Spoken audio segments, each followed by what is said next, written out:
Hello, everyone. Today I'm speaking with Moira Dunne, who's a productivity and wellness speaker, trainer, and consultant. So thank you for coming on, Moira.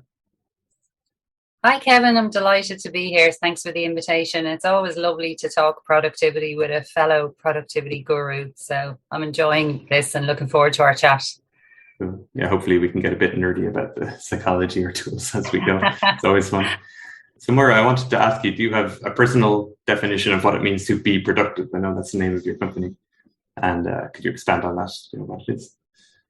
Yeah, I suppose there's loads of ways of describing productivity. The way I sum it up for people really is, to me, it's about getting the important things you need to get done, getting those done in the time you have available to do it. So it's about kind of having a focus, a purpose, and then being able to use your time to get those things done. And it's not about working long hours and working extra time to get those things done. It's looking at the time that you want to spend at your work and making sure that you optimize that time and that you stay focused on the most important things you need to deliver. Yeah, it's a great definition, or I fully agree as well. It's like, put it into the time it's got to, that you need it to occupy in order for you to have your work-life balance, not look at the task list and, oh my God, it's 10 p.m. and I didn't get that done and I have to go back and do it. It's like, no, plan it from the opposite way around, work smarter, not harder. Yeah, I mean, the work-life balance piece is so important.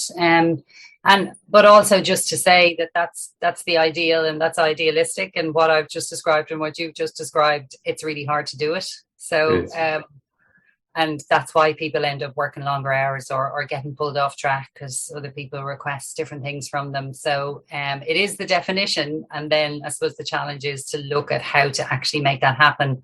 And I often say to people, it's not being super productive all day, every day. It's having some productive hours in your week, productive chunks of time, and even to achieve that is better than not. Yeah, I fully agree. The map is not the territory. You can make your ideal plan and see how close you can get, and then the real trick comes of course correcting and noticing when you're sort of not exactly living or working the way you want to be. And what tools and techniques can we then apply to get back closer to the plan, which is, never really 100% on plan. There's no perfect week, but you can get closer. So then, Maura, I want to ask your advice for a hypothetical worker that I'll kind of describe. So if you have someone who's, and this has been me at different times, but it could be anyone at any different stage, who feel that they're going through their whole days just kind of reacting and haphazardly trying to balance just busyness versus I must take a break, only to arrive at the end of the day, whatever that end of the day time might be for them on that day, might even be different every day. And they're just feeling totally unsatisfied at the end of the day. They're like, what did I even do? What did I get done? And they want to kind of course correct, as we mentioned as we mentioned a minute ago. What are the first things you would have them do if they're a client of yours describing a situation like that? Yeah, and Kevin, that is most people nowadays because the workplaces are so busy and people are generally working in a very reactive, responsive mode because there's so much communication constantly arriving. So it's very hard not to work in that mode.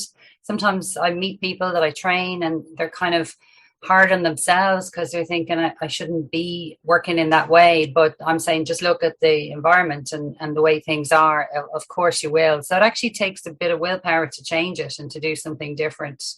The first thing I say to people is to make a plan for their week. And when I talk about a plan, I don't mean a rigid plan that is every hour of every day mapped out, because that's just not realistic, because you need to be available to respond to the requests and the work that comes to you. But at least, as you go into each week or even at the end of the previous week, looking ahead to the week that's coming up, to try and take control of that week. I often say, take control of your week before it takes control of you. And at least if you've taken some time to look into what's happening next week, what do I need to get done? Also, maybe ask the question, what would make me feel satisfied with my week on Friday when I look back on how the week went? So try and predict what will make the week a success. And it could be that it's just 1, 2, maybe 3 things that you want to get done in and around all the other busy requests and responsive work that you do. But by identifying those key things at the outset, they give you your priorities. They're the things that you want to be proactive about. you're going to try and find some time then in your diary to work on those things. And you may have to shift that around. You may intend to do it on Wednesday morning, something else crops up, but it'll be on your mind, and then you'll be more motivated to find time on Thursday or Friday to get it done. So just by starting with that plan gives you clarity in your head. You're identifying what are the important things for me to achieve this week.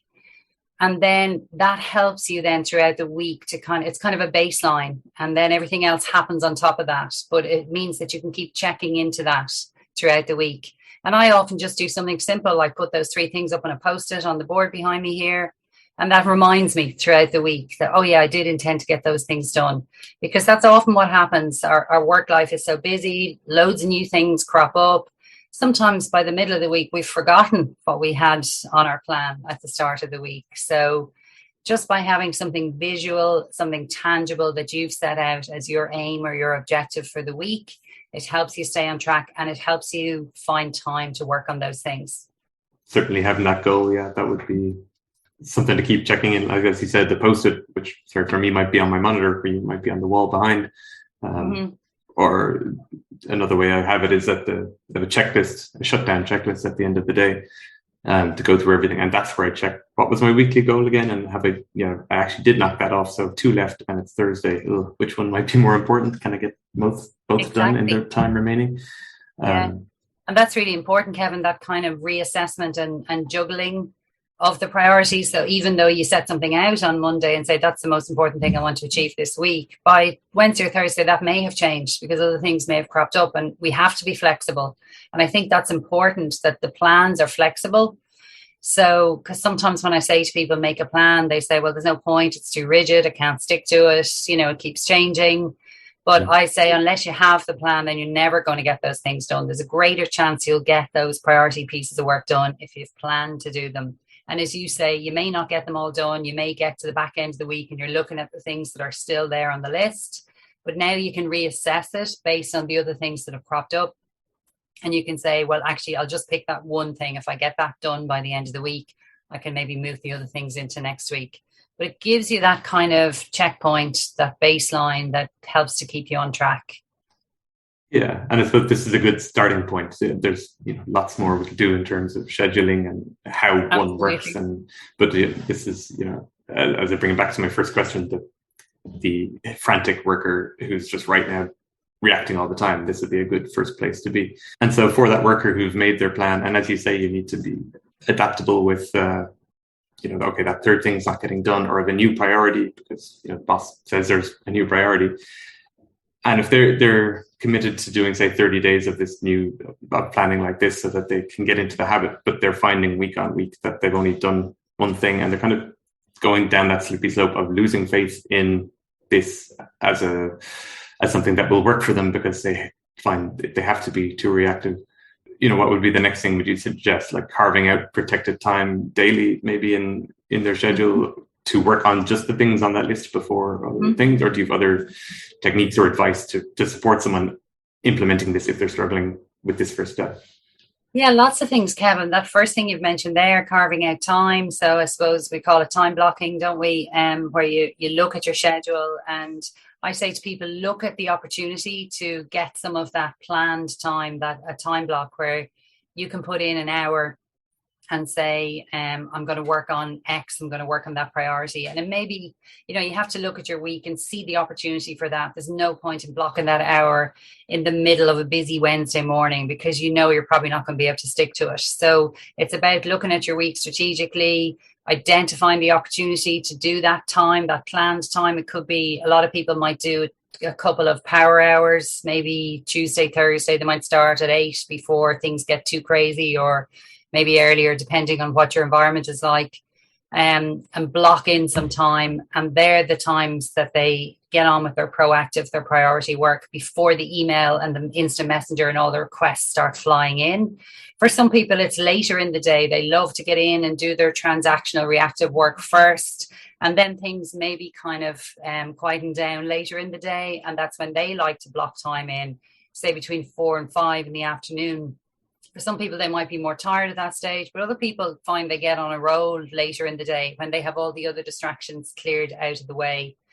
Other things you can do is look at Fridays often an opportunity, because email volumes sometimes lighter on a Friday. A lot of people may be working shorter weeks now. So again, look at Friday, block in some time Friday morning or Friday afternoon and say, I'm going to work on that project then, or that priority piece of work. So everybody will have a different opportunity within their week, but it's starting to get to know your week, getting to know the rhythms of it, when it's peak, when it's quieter, and being smart then about the time that you try and block in for your own work. So that's one thing, the time blocking. The other thing, I suppose, is it's probably a bigger discussion, but it's around the responsiveness. So we're working in busy, responsive environments, but we need to maybe start pushing back on that a little bit and saying, does everything need to be responded to straight away? There will be genuinely urgent things, but then there will be other things that maybe could wait half an hour, a few hours. If you get back to someone by lunchtime or the end of the day, is that okay? So that if you switch to kind of working in that mode, it means that you're not responding to everything straight away. And I suppose it's starting to look at your work and identifying the high priority, the important work, the really urgent things you have to respond to. And for me, they would be things where you're in the middle of a workflow and somebody emails you, they need a response. If you don't get back to them, then you're going to slow down everybody else's work. So they're the really urgent things. That's just one example. But then there'll be other things that, I've started asking people, when do you need it? I actually did it earlier today, Kevin, would you believe it? Somebody texted me looking for information. I was thinking that's going to take me an hour or two to dig that out. And I thought, I'll just ask them. I said, when do you need it? And they said Friday. And today's only Monday. And I was actually thinking I'll have to either do that later or tomorrow morning. And because they put no time frame on it, I immediately assumed it was straight away that they wanted it. And it's interesting, because they didn't have that expectation. So now I'm like, fantastic. So I can plan it in for Thursday or whatever to have it ready for Friday. But I think because our work environment, it has become so urgent and instant, because email is so instant, we've kind of developed that way of working where we assume everybody wants everything straight away. And sometimes they don't. So just simply asking that question can actually be a real eye-opener. I just wanted to add that when you were mentioning the time blocking as an anecdotal evidence of what you were saying, the confidence that comes with moving the needle on that Eisenhower matrix, the most important but not really urgent thing, and getting your big plans done just by having like an hour a day or something. The confidence that comes with that is fantastic, and it really gets the ball rolling in a good way. And I was struggling to finish my master's thesis from late last year until January, February of this year, and thinking I'd do it after the main workday, and it was a few hundred words a day or just nothing because I'm tired. And once I blocked out each morning 90 minutes, I did 1,000 words a day average, and I finished it in 2 weeks. Fantastic. Yeah, it's a really good example. Yeah, so it definitely has a lot of power. So what Moira said, I was fully supporting there. It also it has a lot of power. It also releases a lot of stress, because if you feel you're making a start on a longer term piece of work or a longer term project or something that isn't due for a few weeks' time, it means you've stopped worrying about it because you've started it. And it could be that you're just chipping away the way you described there. So getting a couple of things done each week on it. But it also means if someone comes and asks you, how are we fixed for that project, or how are things going, you're kind of on top of it. It also gives you opportunity to realize maybe you need input from someone else. So you have time to do that. You've time to give them to respond as well. So you're not doing everything at the last minute. And of course, the other thing about it is that the chances of you doing a much higher quality job is much greater, because you're not doing it under pressure. So it's a win-win. Absolutely. It's good time blocking in place. It takes getting into the habit of doing it, though, and it can be a shift if you're currently working in a very responsive, reactive way. So it can take time to get used to it. That's the challenge. Sure, yes. Give it the time, but trust that the results will be there. So yeah, Moira, that was some great advice on the last one. We were talking about time block planning and about sort of interruptions and responsiveness to email and instant messaging. And both of those things are big topics with the author Cal Newport, who I'm sure you're familiar with. You can see a book behind you there. So he he wrote Deep Work. A lot of people know him for that book. More recently, came out with A World Without Email. I'm not sure, have you read it yet? But what do you feel about the role of email and instant messaging in our workplaces when it comes to productivity? Well, I suppose you can look at it in two different ways. I mean, email and instant messaging is such a fantastically productive tools. It's transformed our lives. Also, the fact that we can do our email now on devices, etc. You can be standing in the queue waiting for your coffee in the morning, and you can get through 2 or 3 emails. It's unbelievably productive. The challenge is to control your email rather than have your email control you. And that is really the challenge, because the volumes of email and messaging and everything to do with Teams and all our online collaborative tools now, all of them really bring notifications and messaging. The challenge is to deal with the volume. And of course, any tool that we use, the notifications for message arrival, the notifications are by default all switched on. So every new piece of technology that you incorporate into your work life, while it helps you be productive, it also brings notifications and alerts. And of course, that brings distraction. And linking in with Cal Newport, his whole idea of deep work. I mean, I love that expression, that idea of, getting into a concentrated state where you can do really deep, valuable work. His whole message, I suppose, is that if you have lots of distractions throughout the day, you'll never really get into that deep thinking mode. So a lot of his discussion is around how to reduce those distractions. And that's really important. So it is important to be aware of the impact of those distractions on your ability to focus and to get that deep thinking work done. You have to balance it with, though, the fact that, for some people, it's really impossible to switch off those notifications, to not be responsive to their email. I've worked with some people who get 120 emails a day. I work with people in roles that their job is to be reactive. So say someone who's a PA to a CEO at an organization, she has to respond instantly to every message that she gets, well, nearly every message. So while the thinking is great in Cal's book, and it can be really good to read books by people like Cal Newport, I think he's a university lecturer, correct me if I'm wrong, Kevin. Right there, so it's great. I can't remember which university. Yeah, it's in America. So that it is fantastic that people like him have time to think about these topics and do the research and come up with good strategies, and then we can kind of learn from that and modify them. But I feel, my feeling when I read Deep Work was that while it's great and it all makes sense, if you're in an environment where you're a university lecturer, it's probably not very stressful. You're probably the master of your own destiny.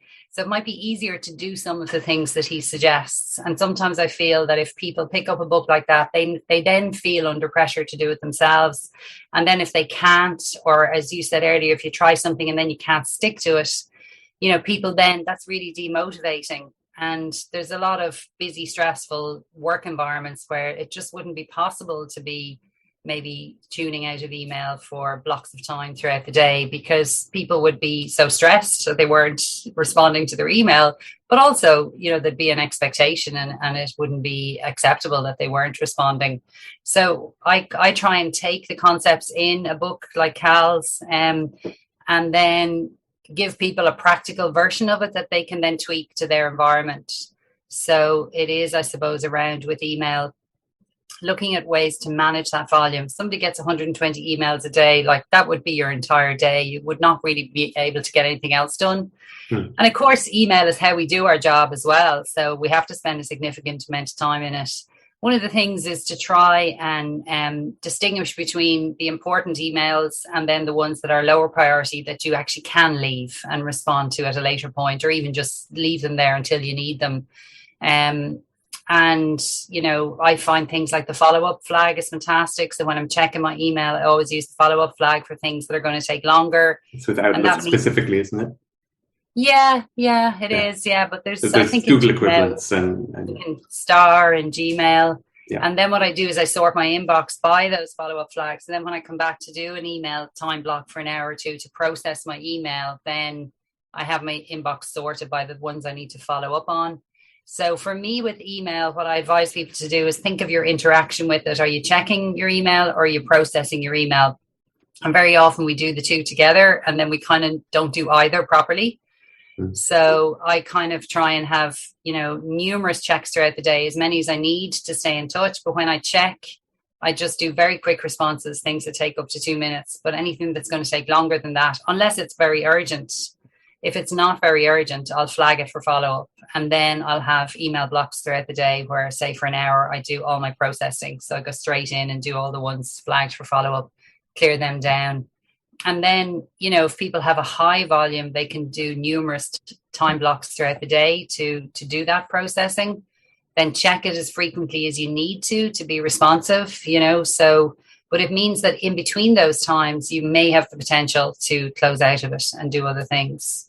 So I think it's looking at your interaction so that it's not just constantly interacting with email, because then email is driving your day. Yeah. And it's impossible to get that protected time to get other things done, like the deep work that Cal mentioned. To ask you a question and let you referee the answer. So between me and Cal, not that Cal Newport has ever spoken to me, but I suppose I could write into his new podcast and ask this question. Yeah. He tends to not like using the Pomodoro technique. And it's, for me, that's the top, after getting enough sleep, that's the top productivity technique I find for any clients. And any of the clients who've written testimonials in the end, they've mentioned that was a fantastic way to start me working, which, as well, if you don't know, that it involves working towards the 25-minute timers. Mostly it's 25 minutes, you can adjust, but sort of getting a half an hour of uninterrupted work, notifications off. And I find for most of my clients, one or two have said, no, I have to be constantly on, like the PA that you mentioned. But that ignoring email for half an hour is acceptable to them. They're like, yeah, if there's something on Slack, I'll get back to it in a few minutes. No one's going to yell at me for being maximum 30 minutes unresponsive. Yeah. And I find that that's a really good tool. Now for Cal Newport, as you said, he's less busy, he can set his own university hours. Not that he's less busy, he does a lot, but his job is less reactive. That he favors just training yourself to work for 90 minutes straight without using a 30-minute timer. He thinks 30 is too short and it's not deep enough. I think it really depends on the type of your work, but could you strike a balance between that or say, what does that bring up for you? I think with both of those techniques, it's giving people an understanding of the techniques. They can think it through and go, well, what's going to be the best time frame for me? Because I personally would probably find 25 minutes too short. Although if you're looking at it from the perspective of being away from your email, it probably is long enough, for people, because anything longer, if they don't check, they're going to probably feel stressed. But I guess it depends on what you're doing. If you're just trying to get through things, not be interrupted, but it's fairly transactional work, probably the 25 minutes is fine.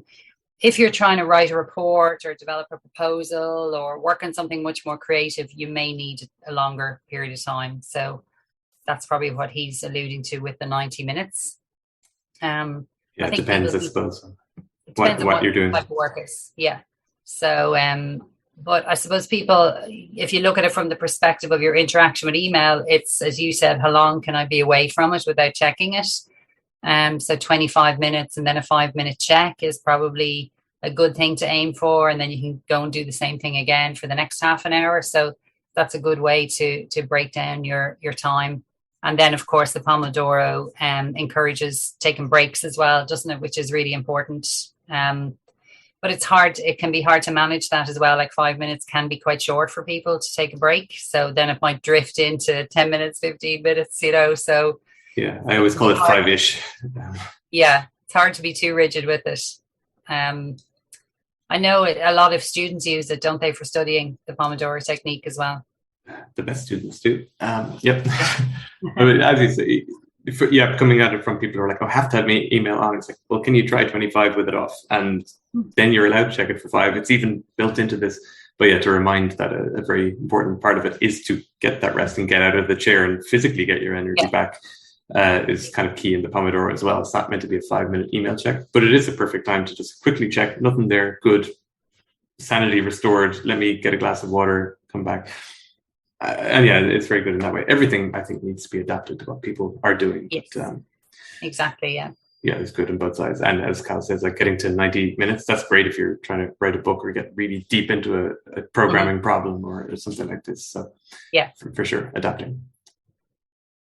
Well, Maura, so, today's, Monday, the 29th of November, coming into the Christmas period, and even like looking at the end of our years and what are we going to start next year with. The New Year's resolutions are coming up. I'm certainly starting to think of a few for myself even already. Maybe I should start them sooner, so no need to wait till January. But on that topic, what advice would you be giving to people who are thinking of what resolutions to come up with, whether they're looking at this video like the few days before New Year's or even the first days of January, when they're planning the resolutions that they're going to do? What sorts of goals should they be setting? It's very broad, but also how specific or what techniques or ways of planning their week and their month would help them achieve whatever goals they do set. Yeah, resolutions, Kevin, it's an interesting topic because everybody sets them every year. People are very keen and motivated at the start of the year to set the resolutions. But actually, when you stop and look at it and think about it, why do we put all that pressure on ourselves at the beginning of January, and then we probably don't really set resolutions later on in the year?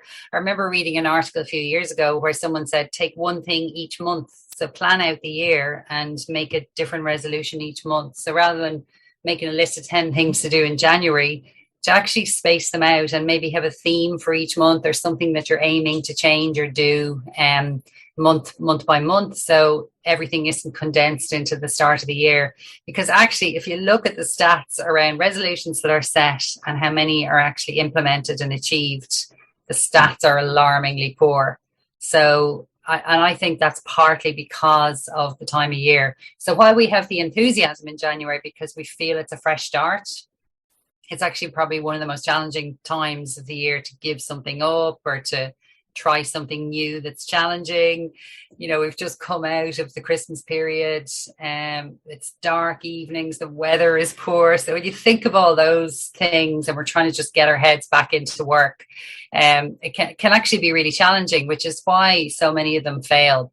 So having said all that, if you do set some resolutions, first of all, I would say just set one or maybe two for January. So, don't bite off too much, and take that first resolution. The key thing to implementing something and actually making it happen is to make a plan around it, because what's the expression? A resolution without a plan is just a wish. So it's just something notional in your head. And we know from even setting objectives in the business environment, if we take a high level objective, unless it's actually broken down and drilled down into a plan of the work that actually needs to be done and turned into a list of actions, that work never gets achieved. So it's kind of the same with resolutions. So say if we take an example like, I want to get fit in 2022. So, that's fine. That's a really good resolution. So you might have that in your list. But if you actually get into January, getting into the first week or two or three, that resolution is not tangible enough for you actually to do anything about it. It's like, I must get fit. Well, I'll leave it till next week because it's all a bit too vague. Whereas if you actually take that resolution, say, okay, what does that actually mean? Which particular aspect of fitness am I looking at? Is it swimming? Is it running, etc.? So even in your head, you might know, yeah, I'm going to start running. But then kind of drill it down into, well, what do I actually need to do to make that happen? I might need to get new running shoes. Might need to join a running club. Maybe I'll download a running app.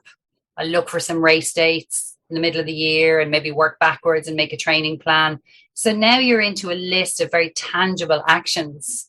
And it's much easier to pick one of those things off every day or every week throughout January, so that you're starting to actually move towards something very productive.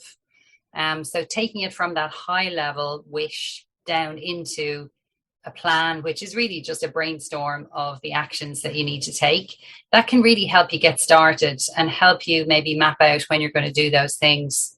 And then the other thing with resolutions that I would encourage people to do is ask yourself, what will stop me doing this? What will,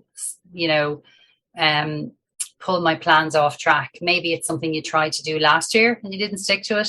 So kind of reflect on that and say, well, what were the barriers? What got in the way? Maybe it's that I was trying to run in the mornings and I just didn't have the motivation, getting up early in the morning. So it just never happened. So then reflect on that and say, right, well, I'm going to do something different this time. So try and give yourself the best chance of success by considering what could get in the way of that, what the barriers could be, and what you can do to avoid that. So you have a better chance of achieving that resolution. Yeah. Make it easy as possible as well, in terms of something I take out of Atomic Habits, James Clear's book. Like, he has the few steps, but one of them being make it easy, or if you're trying to give up a habit, make it hard. So like, yes, don't have alcohol in the house. If you're giving up alcohol, make that hard. Conversely, make it easy to give it up.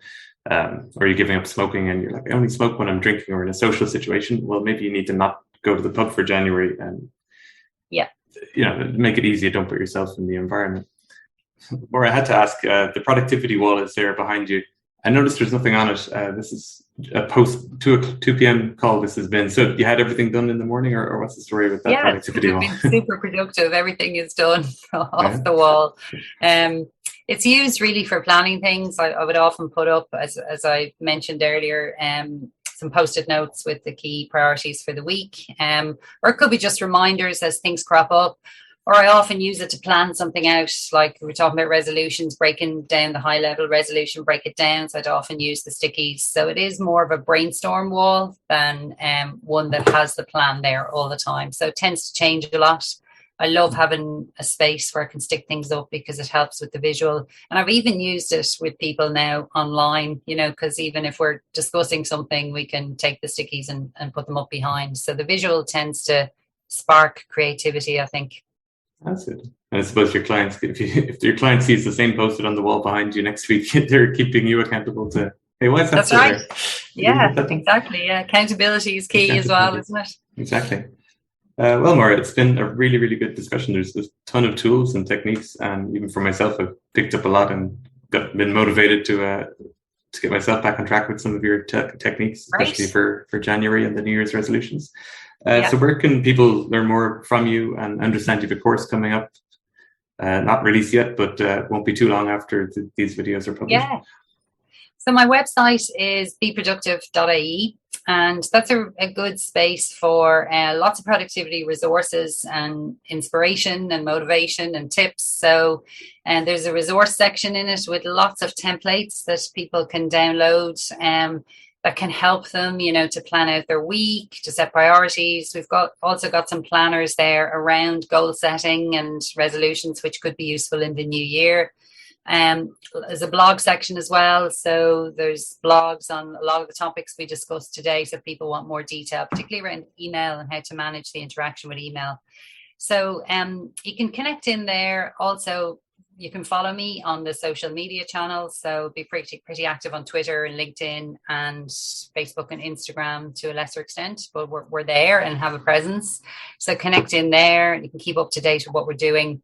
And then, as you mentioned, Kevin, in the new year, we're just finalizing a self-paced masterclass that is, it's a course that people can do online. They can sign up for it. It has 6 modules within it and lots of tools and technology and templates to help people to help them kind of change their productivity approach. So it's entitled How to Turn Busy into Productive. So it gives people lots of different tips on how to move from that busy working mode into a more productive mode. As I say, there's 6 modules, but it also has the option of a coaching session with me at the end of the masterclass. So while the learning is self-paced, then you can have that one-to-one coaching session at the end, which gives people a chance to make their own individual plans going forward. So that'll be coming on stream on the website early next year. Sounds awesome. Check out BeProductive.ie for more on that. Yeah. And I know you have a newsletter there as well, so I'm sure you'll fill people in who are subscribed to that. Exactly. Yeah. It's been great talking to you, Moira. So thanks very much. And looking forward to our next discussion whenever it is. Great. Thanks, Kevin. I've really enjoyed it. And best of luck with your video series. Cheers.